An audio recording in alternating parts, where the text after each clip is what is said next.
अस्सलाम। आज का चैप्टर है मास कम्युनिकेशन। चैप्टर नंबर 13 है। ये फाइनल चैप्टर है इस बुक का जिसको हम गुजार रहे थे। पेज नंबर 99 से ये स्टार्ट हो रहा है टिल एंड। मास कम्युनिकेशन के हवाले से कुछ समझने से पहले जो मैं मुतअद्दिद दफ़ा एक बात करता चला गया हूँ, एक बात बताता चला गया हूँ कि पूरी दुनिया को एक तरीके से अपनी मुट्ठी में लेने के लिए, अब पूरी दुनिया को कंट्रोल करने के लिए जो तागूती तरीक़ाकार, जो सारा अंदाज़ है, जो 2% लोगों का जिनका मैं तज़किरा करता रहा हूँ, उस सारी चीज़ को अमली शक्ल देने के लिए, उस सब को अमली जामा पहनाने के लिए जिस चीज़ का ख़ास तौर पर इस्तेमाल हुआ और पूरी दुनिया के अंदर जो एक रिफ़ॉर्म आया, वो रिफ़ॉर्म आया आपका इस मास कम्युनिकेशन के ज़रिए। मतलब दीगर जो ज़राए अबलाग़ थे उनके ज़रिए ये चीज़ आई। मिसाल के तौर के ऊपर अगर हम बात करें, आपका जो रेफॉर्मेशन था और रेनाइसा था, ये दोनों चीज़ों की जो बुनियादी वजह थी वो थी कि आपके पास 1476 के अंदर प्रिंटिंग आ गई थी। विलियम कॉस्टेन ने आपकी प्रिंटिंग का जो इजाद किया था, उसके बाद जो सिलसिला शुरू हुआ वो उसने बहुत तेज़ी से पूरी दुनिया को शेप किया। इससे कबल जो मुसलमान थे उनका तरीक़ाकार जो था वो यही कि वो लिखते थे चमड़े के ऊपर, कागज़ के ऊपर, पत्थरों के ऊपर और दूसरी सारी चीज़ें। कागज़ चाइना की इजाद थी, चाइना के पास मौजूद था। इल्म चाइना के पास बहुत बेहतरीन किस्म का था, मगर ये एक अलग बात है कि इल्म के मुतालिक मैंने कई दफ़ा बताया कि बहुत सारे ममालिक ने, बहुत सारी कौमों ने, कबीलों ने उस इल्म को छुपा के रखा। मिसाल के तौर पे चाइना, उसका इल्म उन लोगों ने अपना सीना बसीना वो चलाया करते थे, और वो जो अगर उसको किसी चीज़ को लिखने की भी ज़रूरत पेश आती थी तो वो अपने जिस्मों के ऊपर उसको लिख लिया करते थे, ताकि उनका बच्चा सिर्फ उस इल्म को देख सके, या अपने करीबी लोग जिनको वो दिखाना चाहते हैं, बाकी लोगों को छुपाया जाए। मगर इस्लाम वाहिद दुनिया का ऐसा दीन था और ऐसी शरीयत थी रसूलुल्लाह सल्लल्लाहु अलैहि वसल्लम की कि जिसने इल्म को आम किया, और उस आम करने के लिए अंदर इस हद तक आम किया कि हर इंसान के ऊपर इल्म का हासिल करना फ़र्ज़ कर दिया। ये सिर्फ इस्लाम की एक बहुत बड़ी क्वालिटी है, एक बहुत बड़ी खासियत है। इसके ऊपर बहुत सारी हमारे पास चीज़ें मिलती हैं कि इल्म को सिर्फ इस्लाम ने खोला है कि अब जाओ जाके लोगों से लो। फिर यहाँ तक किया कि दूसरी कौमों की भी अगर आपको ज़रूरत पड़े तो लो, यानी आप रोमन टेक्नोलॉजी को भी हासिल कर सकते हो, और आप किसी भी रिलीजन का जो इल्म है उसको आप हासिल कर सकते हो। लेकिन एक कदगन जो थी वो सिर्फ ये कि कोई भी ऐसी चीज़ जो कुरान और सुन्नत से टकराती हो वो आप नहीं ले सकते। इसी के अंदर यहाँ तक भी है कि हम इजराइली रिवायात को भी ले सकते हैं, जो आप अक्सर सुनते हैं ना, बड़ी बड़ी कहानियाँ। मिसाल के तौर पे आपने सुना किसी ने कुत्ते को पानी पिलाया, वो जन्नत में चला गया, किसी ने फ़लानी दफ़ा एक फ़लाना अमल किया। ये सारी इजराइली रिवायात हैं, इनका ताल्लुक़ कुरान से, हदीस से नहीं होता। ये एक इजराइली रिवायात होती हैं। जो इजराइली रिवायात हैं, अगर वो कुरान और सुन्नत के बिल्कुल मुखालिफ है, यानी कोई ऐसी चीज़ आ जाए, कोई कहे कि जो भी इंसान का बच्चा पैदा हुआ है वो जन्नत में जाएगा, ये कुरान और सुन्नत के ख़िलाफ़ है। चूँकि ये उसके ख़िलाफ़ है, इसका कोई जवाज़ नहीं है, लिहाजा ये इजराइली रिवायत हो सकती है, हम इसको नहीं ले सकते। कोई भी ऐसी चीज़ जो कुरान और सुन्नत से टकराती हो, मुतसादिम हो, उसको हम ये कहते हैं कि इसको हम नहीं ले सकते, बाकी हम ले सकते हैं। इसी तरीके से इल्म का दरवाज़ा इसी वजह से खुला। हम रोमन टेक्नोलॉजी को, रोमन चीज़ों को, रोमन बातों को बिल्कुल एक्सेप्ट करते हैं। इसी तरीके से हम यूनानी चीज़ों को, फ़लसफ़े को हम लोगों ने बहुत करीब से पढ़ा, समझा और उसके ऊपर अपना रिबटल भी दिया और उसको एक्सेप्ट भी किया। उसमें इमाम गज़ाली व दीगर हमारे जो बड़े स्कॉलर्स हैं वो सारे उसमें डे वन से शामिल हैं। उसमें कोई हर्ज नहीं है, किसी किस्म की कोई बुराई नहीं है, लेकिन अगर वो आपके बुनियादी इस्लामी फ़लसफ़े से टकराए तो फिर हम उसको हटा देते हैं। अब रेफॉर्मेशन और रेनाइसा जो आया उसकी वजह ये थी कि आपके पास प्रिंटर्स आ गए थे। इस माशरे के अंदर ख़ास तौर के ऊपर यह हुआ है। इस्लाम के अंदर तो ये मामला चल रहा था, आपकी किताबें लिखी जा रही थी, और किताबें लिखने की स्ट्रेंथ की ताकत कितनी हो सकती है वो आप ये समझ लीजिए भाई। वो इतनी स्ट्रेंथ थी कि आपके एक शहर बगदाद के अंदर 200 से ज़्यादा यूनिवर्सिटियाँ थीं, कूफा के अंदर यूनिवर्सिटियाँ थीं, आपके दीगर शहरों में यूनिवर्सिटियाँ थीं। लोगों का काम ही सिर्फ लिखना और पढ़ना था। 2-2 हज़ार स्टूडेंट्स एक वक्त में बैठे होते थे, और टीचर बयान कर रहा होता था तो वो बैठ के लिख रहे होते थे, तो उतने नुस्खे आपके ऑटोमेटिकली बाहर आ जाया करते थे।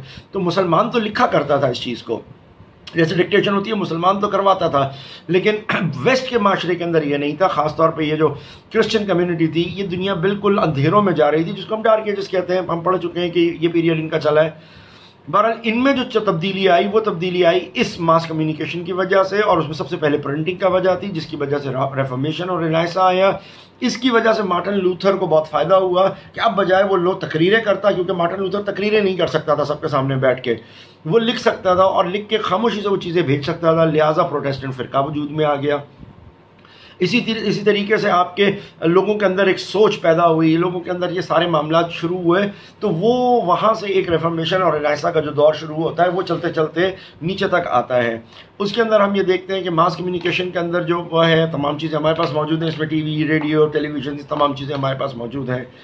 फिर हमारे पास इसी के अंदर प्रेस एंड न्यूज़पेपर्स हैं। न्यूज़पेपर एक बड़ा अहम ज़रिया है अपनी ख़बरें पहुँचाने का, इसको हम आगे तस्करा करते हैं। फिर इसी के बाद अखबारों तक मामला महदूद था, लिखत का मौजूद था, मैगजीन्स तक निकल रही थी, कोई अच्छे रिसर्च पेपर्स निकल रहे थे, लेकिन आगे चलते चलते फ़ौरन मामला आया इलेक्ट्रॉनिक मीडिया के ऊपर। इलेक्ट्रॉनिक मीडिया के अंदर आपका टेलीविज़न आ गया, आपका रेडियो आ गया। इन चीज़ों की वजह से अब मीडिया इलेक्ट्रॉनिक हो गया, यानी वो बिजली से चलने लगा और वो शोओं के ज़रिए एक जगह से दूसरी जगह के ऊपर जाने लगा। उसकी वजह से एक और बड़ा ज़बरदस्त किस्म का इम्पैक्ट आया, बड़ा लोगों के अंदर अवेयरनेस आना शुरू हुई, लोगों ने बहुत कुछ समझना शुरू किया। ये सारी चीज़ें जो थी आपकी इस मास कम्युनिकेशन के अंदर इन चीज़ों की वजह से आपके पास शुरू होती है।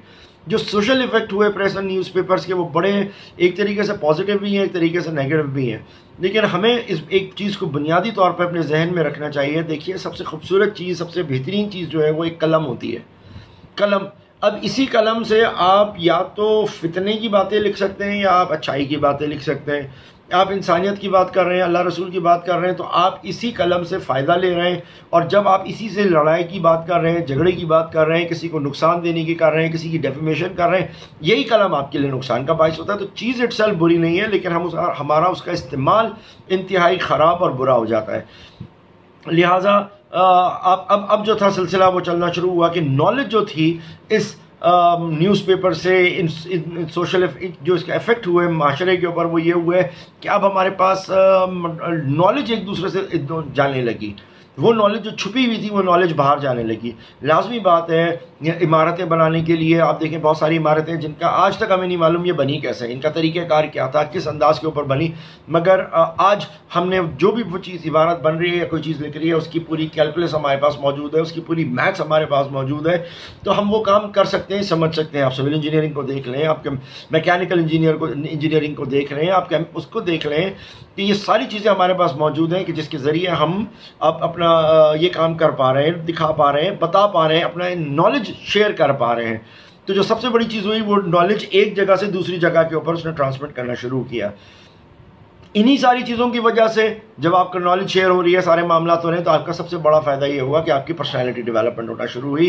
कल तक जो लोग आप एक तरीके से दबे हुए थे, महकूम थे, लोगों के ग़ुलाम थे और वो आलिमों के आगे हाथ जोड़ के बैठ जाते थे, आलिमों के आगे बोलने की हिम्मत नहीं थी, अब उनके पास वो नॉलेज आना शुरू हुई।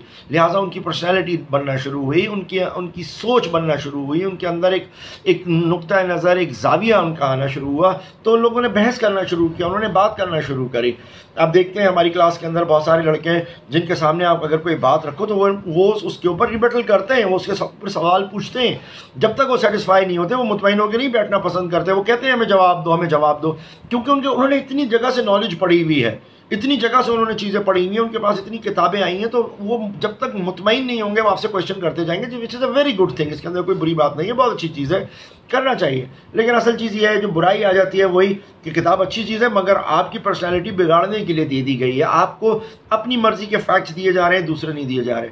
मिसाल के तौर के ऊपर मैं आप बचपन से बच्चों को ये पढ़ाऊँ कि हिंदू तो बड़ा गंदा होता है, गलीज होता है, ख़राब होता है, मैं पढ़ाऊँ ईसाई तो दुश्मन होता है, मैं पढ़ाऊँ ईसाई तो फलाना होता है, मैं पढ़ा दूँ मुसलमान तो ऐसी गलीज नस्ल है, मुसलमान में फलाना मामला है, तो जो बच्चा ग्रो करेगा वो उसी अंदाज में ग्रो कर रहा है। तो हम बददियानती खुद कर रहे हैं कि हम अपने बच्चों को हम इल्म को सही नहीं सिखा रहे बल्कि हम उनको गलत सिखा रहे हैं। हम उनको बजाय पर्सनैलिटी गुड शेप करने की हम उनकी बैड शेप कर रहे हैं। हाँ, उनके सामने तमाम रिलीजन्स को रखना चाहिए, तमाम मकातब फ़िक्र को रखना चाहिए। Let the boy decide, let the boy, let the girl decide, let the person decide कि वो किस तरफ जाना चाहता है, उसको क्या चीज़ समझ में आती है।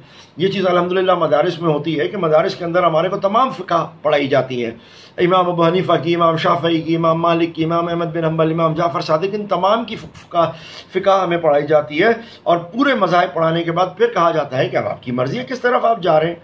तो ज़ाहिर सी बात है कि एडवोकेसी अगर कोई एक ही के अंदर कर रहा हो तो वो मुनासिब नहीं है। उसके अंदर हमें ओपन रखना चाहिए बच्चों को कि जिनको जो समझ में आए वो उस तरफ लेके जाए। इसी तरीके से फिर हारमनी इन पब्लिक ओपिनियन होने लगी। जब ये मामला हुआ तो फिर हारमनी हो गई, लोगों के जहनों में हारमनी पैदा होनी थी। ये मैं उसके पॉजिटिव पॉइंट्स बता रहा हूँ। नेगेटिव मैंने बता दिए कि नुकसान भी जहाँ होते हैं तो वहाँ पॉजिटिव भी चीज़ें हैं कि हारमनी हुई पब्लिक ओपिनियन के अंदर। एक दूसरे को आप अपनी चीज़ों से कन्विंस कर सकते हैं, आप लिखत में दे सकते हैं, आप अपना मैनिफेस्टो लिख के भेजते हैं। तो ये सारा प्रिंट मीडिया के ज़रिए, इलेक्ट्रॉनिक मीडिया के ज़रिए हो रहे हैं। लास्ट इलेक्शन में हमने देखा कि इमरान खान का फ़ोन आता था, हेलो मेरे को आपने वोट देना है। तो इस किस्म की चीज़ें जो हैं ये हमेशा माशरे को अच्छा करने के लिए बेहतर होती हैं। तो हम इनका बेनिफिट लेते हैं, तो पब्लिक ओपिनियन फॉर्म करते हैं। वो पब्लिक ओपिनियन फॉर्म करने के बाद जो रिजल्ट हम चाहते हैं वो हमें मिलते रहे, तो इसका बहुत बड़ा फ़ायदा हुआ हमें। इसके बाद प्रिजर्वेशन ऑफ कल्चर हुआ। जाहिर सी बात है, आजकल आप एक ड्रामा देख रहे हैं उर्तुगल। टेक्निकली सच्ची बात देखें तो उर्तुगल नाम का जो ड्रामा है ये सारा एक फिक्शन के ऊपर बना हुआ है। 90% इसके अंदर बात फिक्शन है कि जो कहानियाँ हम सुन रहे हैं, जो कहानियाँ देख रहे हैं, जो कैरेक्टर्स हम इसमें देख रहे हैं, सारे फिक्शंस हैं। और ये अपने दिमाग से किसी ने बनाया है, कोई अच्छा डायरेक्टर है वो अपना बना रहा है। क्यों नहीं था? क्योंकि 13वीं सदी के अंदर, 13th के अंदर, यानी 200 साल, उर्तुगल के 200 साल के बाद जो तारीख थी वो लिखी गई है, वो लिखना शुरू गई है इनकी, टर्की वालों की। उससे पहले उनको इस चीज़ की परवाह नहीं थी, फिक्र नहीं थी। वो चरवाए थे, वो कबीले थे, उनके पास वो पढ़े लिखे लोग नहीं थे। तो ये बाद में शुरू हुआ। इसीलिए बहुत सारी जो चीज़ें हैं वो आपकी मुख्तलिफ बनती हैं। मिसाल के तौर के इसी तरह हमारे इस्लाम के अंदर भी बहुत सारी कम्युनिटियाँ बनी हुई हैं, उनकी तारीख भी नहीं हमें पता। वो तारीख भी अंग्रेज़ों ने लिखी, उसके बाद करते करते करते वो तारीखें फिर हम लोगों ने लिखी हैं। इसी तरीके से याद रखें कि जो प्रिजर्वेशन के हिसाब से मैं बता रहा हूँ कि कल्चर को और हिस्ट्री को डिस्टॉर्ट भी किया गया। जो बनु उमैया थे उनको डिस्टॉर्ट किया, अब्बासियों को डिस्टॉर्ट किया, उमैया को किया, खिलजियों को किया, आपके सल्जूकियों ने, फातमियों ने, और आपका क्या अब्बासियों ने, और ये आपका जो है सलाउद्दीन अय्यूबी वाले, इन सब लोगों ने फिर डिस्टॉर्ट किया। फिर अफगानिस्तान के अंदर क्या हुआ, पर्शिया के अंदर क्या हुआ, फिर आज भी क्या हुआ। मिसाल के तौर के ऊपर एक और, पिछले दिनों मुझे किसी ने एक फ़िल्म रेफ़र करी इंडिया की बनी हुई अलाउद्दीन खिलजी के ऊपर। अलाउद्दीन खिलजी बहुत ही आला किस्म का कोई जनरल था, जिस आदमी ने दुनिया की सबसे ख़तरनाक फ़ौज, जिसको हम मंगोल फ़ौज कहते हैं, अगर आप DNA निकाल के देखें, पूरे यूरोप में किसी भी जगह से अगर आप किसी भी इंसान का DNA निकालें और उस DNA के पीछे जाते जाएंगे तो आपको चंगेज़ खान की नस्ल नज़र आएगी। उस शख्स ने इस हद तक औरतों के साथ वो मामलात रखे ताकि उसकी DNA हर जगह पे पहुंच जाए, मगर वाहिद हिंदुस्तान है जिसके अंदर चंगेज़ खान की नस्ल का कोई DNA नहीं पाया जाता। और उसकी सबसे बड़ी वजह अलाउद्दीन खिलजी है, क्योंकि अलाउद्दीन खिलजी ने किसी को हिंदुस्तान के अंदर आने की इजाज़त नहीं दी। उसने इतनी जंगें लड़ी उनके साथ कि वो आखिर में वो मुँह उठा के निकल के यहाँ से भाग गए। उस आदमी को इतना गंदा, इतना जालिम, इतना अय्याश दिखाया गया। अब क्या ये हिस्ट्री में स्टार्ट करने का तरीका है? तो हमें अपने कल्चर को प्रिजर्व करने की ज़रूरत थी, मगर आपने उसको गलत कर दिया। तो प्रिजर्वेशन ऑफ कल्चर भी हमारा जो हुआ थोड़ा बहुत, वो इसकी वजह से हुआ कि जो प्रिजर्वेशन ऑफ कल्चर हुआ वो भी इसकी वजह से हुआ कि हमारा ये सोशल मीडिया और ये चीज़ें बढ़ गई। इसके बाद थिंकिंग जो थी वो आपकी ब्रॉड होने लगी। ये मैं वो अच्छाइयाँ बता रहा हूँ जो इनकी हैं, और उसके अंदर इसी में आप उसका बुराई भी मैं आपका तज़किरा करता जा रहा हूँ कि थिंकिंग ब्रॉड होने लगी, लोगों की सोच बढ़ने लगी। अब वो अपनी किताबें, अपने मुल्लाओं की किताबें, अपनी पादरियों की, अपने पंडितों की नहीं पढ़ रहे, बल्कि दीगर रिलीजन्स की भी पढ़ रहे हैं, वो दीगर जगहों की भी पढ़ रहे हैं, वो दूसरे मुल्कों के मामलात देख रहे हैं। उनकी थिंकिंग ब्रॉड हो गई। उनके पास स्पेन में लिखी हुई किताब आ रही है, उनके पास अफ्रीका में लिखी हुई किताब आ रही है। तो आप जब पढ़ते हैं तो आपका विजन ब्रॉड होता है, आपको समझ में आती है बात। जो कहते हैं उनकी किताब एक सबसे अच्छी दोस्त है, तो आपकी थिंकिंग ब्रॉड होने लग गई। एक आप छोटे जाविये से नहीं देख रहे, आप चीज़ को बड़े जाविये से देख रहे हैं। तो इससे बहुत बड़ा बेनिफिट होना शुरू हुआ कौम को जब ये चीज़ें हुई। Expansion in trade and business, इसकी वजह से आपका जो एक्सपेंशन थी वो बिज़नेस के अंदर एक्सपेंशन होना शुरू हुई, ट्रेड के अंदर आपका बड़ा फ़र्क पड़ा। और वजह उसकी लिखत मौजूद थी, आपके MOU साइन हो रहे थे, आप तय करके जाते थे कि जी मैं अभी अपना पानी का जहाज़ लेके जा रहा हूँ, जब मैं अगले साल आऊँगा तब मैं आपसे इतना सामान ले लूँगा। तो इसकी लिखत हुई हुई है, सब कुछ हुई हुई है, जिसको बाज़ार और ये चीज़ें कंट्रोल कर रही हैं। तो इसकी वजह से फिर आपकी ट्रेड और बिज़नेस बढ़ता था कि आप पूरे एक साल तक, जब तक वो ताजर नहीं आ रहा, मैं अपनी मेहनत कर रहा हूँ ताकि मैं अपना ऑर्डर डिलीवर करूँ। और ऑर्डर डिलीवर करने के लिए मेरे पास गारंटी क्या है? मेरे पास लिखा हुआ उसका वो पेपर है कि जब मैं अगले साल आऊँगा तो मैं आपसे लूँगा, तो मेरी ट्रेड, मेरी मेहनत ज़ाया नहीं हो रही बल्कि वो बच रही है। तो ये बहुत इंपॉर्टेंट और बहुत फ़ायदेमंद चीज़ थी। इसी की वजह से आपकी पब्लिसिटी होने लगी, पॉलिटिकल एक्टिविटीज़ होने लगी। आप समझ सकते हैं कि आज मैनिफेस्टोज कैसे होते हैं, पब्लिसिटी कैसे करते हैं। और इसके लिए आप याद रखें कि सबसे ज़्यादा इस चीज़ का जो इस्तेमाल किया वो हिटलर ने किया। उसने बाकायदा एक पूरी यूनिट बनाई थी, एक मिनिस्ट्री बनाई थी, प्रोपेगेंडा मिनिस्ट्री। उस मिनिस्ट्री के तहत उसने पूरी के पूरे जर्मनी को कहाँ से कहाँ पहुँचाया। प्रोपेगेंडा यूनिवर्सिटी जो मिनिस्ट्री, ख़राब करो, गंदा करो, बुरा करो। बहुत सी जगहें अभी अभी अभी काबू नहीं हुई होती थी, वो कहता था हमने काबू कर ली है, लोग आगे वाले डर जाते थे, निकल के भाग जाते थे। ये वही प्रोपेगेंडा जो आज हमारे पास चल रहा है, कोरोना ख़तरनाक है, ये बंदे को मार देता है, किसी के करीब नहीं बैठना, फलाना हो जाएगा। अब ये वो प्रोपेगेंडाज हैं जिनकी वजह से वो अपनी मर्ज़ी का काम हमसे ले सकते हैं, हमारी मर्ज़ी के ज़रिए सारे मामला बेहतरीन तौर के ऊपर करवा रहे हैं। तो प्रोपेगेंडा होने लगा, पॉलिटिकल एक्टिविटी होने लगी, तब्दीली तब्दीली तब्दीली, आ गई तब्दीली। फलाना काम, फलाना का फलाना चोर, तो आपने उसको चोर तस्वुर करना शुरू कर दिया। तो ये प्रोपेगेंडा के ज़रिए बहुत ज़्यादा इसका काम हो रहा है, पॉलिटिकल एक्टिविटी में ले रहा है।